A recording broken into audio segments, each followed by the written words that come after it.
friends, myself Dr. Sanjeev Pandey welcomes you in Global Touch International's doctor Pandey की स्वास्थ्य पाठशाला। हम लोग एनीमिया पे डिस्कशन कर रहे हैं। आज आपको थोड़ी एक गायनेकोलॉजिस्ट से मिलवाते हैं, डॉक्टर विशाखा मिश्रा।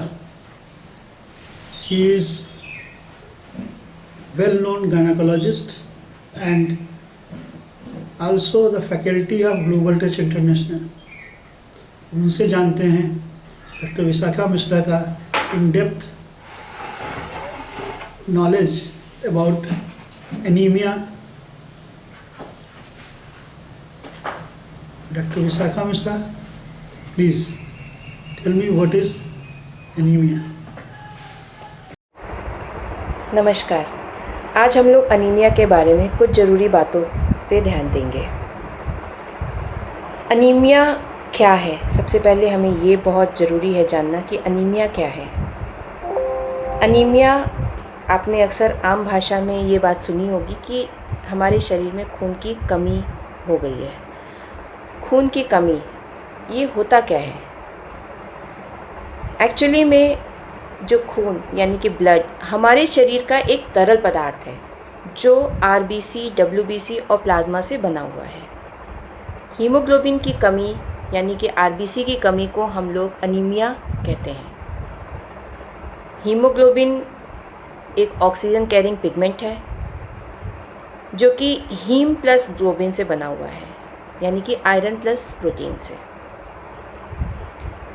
जब भी इसकी मात्रा हमारे शरीर में कम हो जाएगी, हमारे शरीर की कोशिकाओं तक ऑक्सीजन नहीं पहुंच पाएगा, जिसके कारण उन कोशिकाओं का डेवलपमेंट रुक जाता है।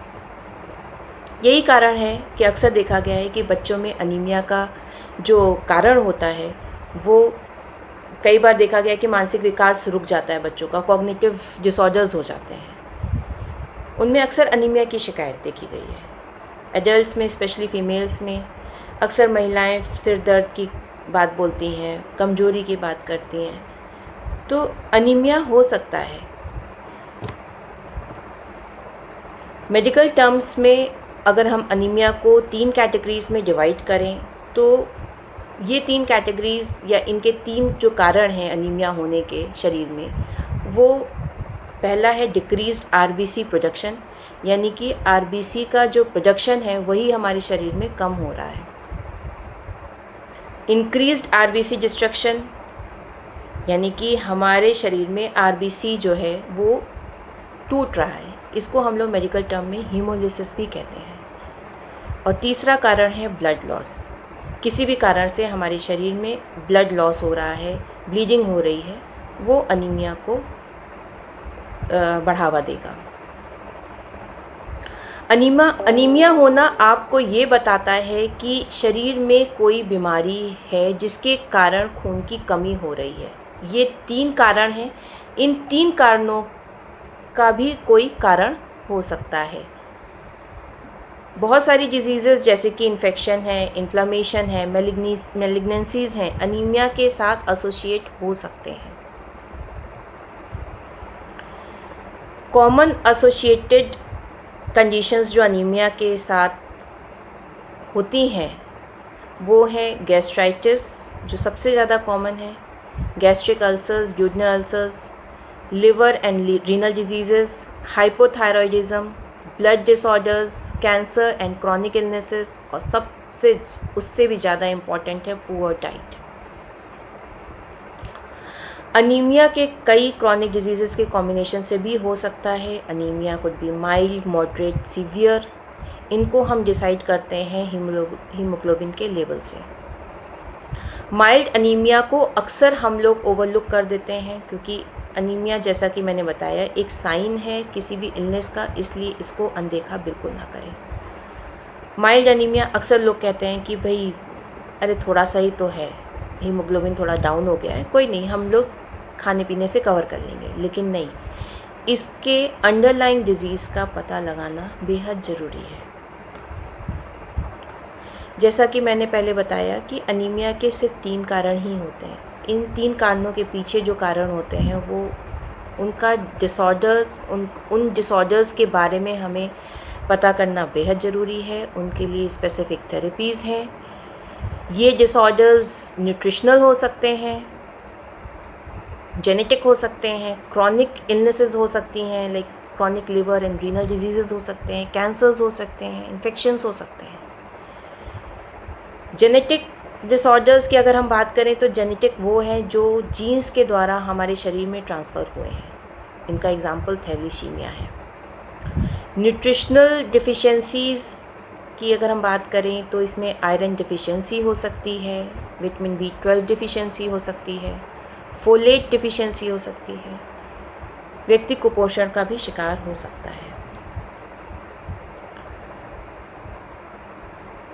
फीमेल्स में इन सब के अलावा एक और दिक्कत होती है मेंस्ट्रुअल इरेगुलरिटीज़ की।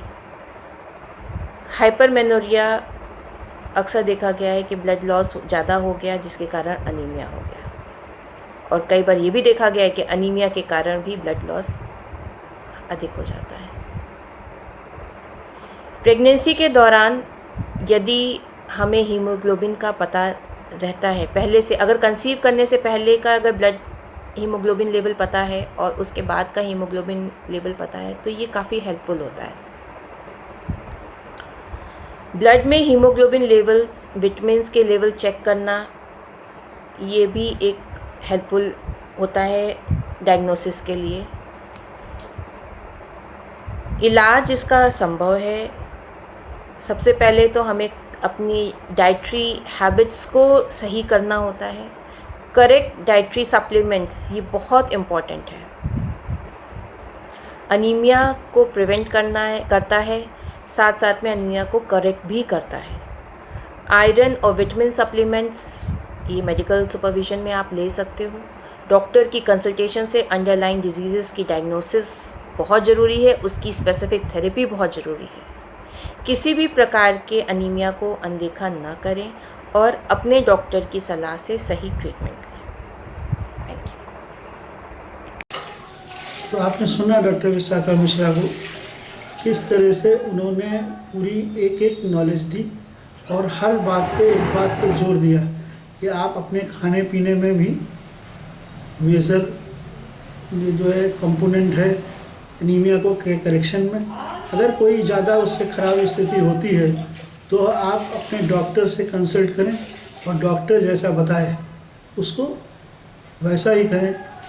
अपनी कोई भी मेडिकेशन न करें, न इसको हल्के में लें। धन्यवाद।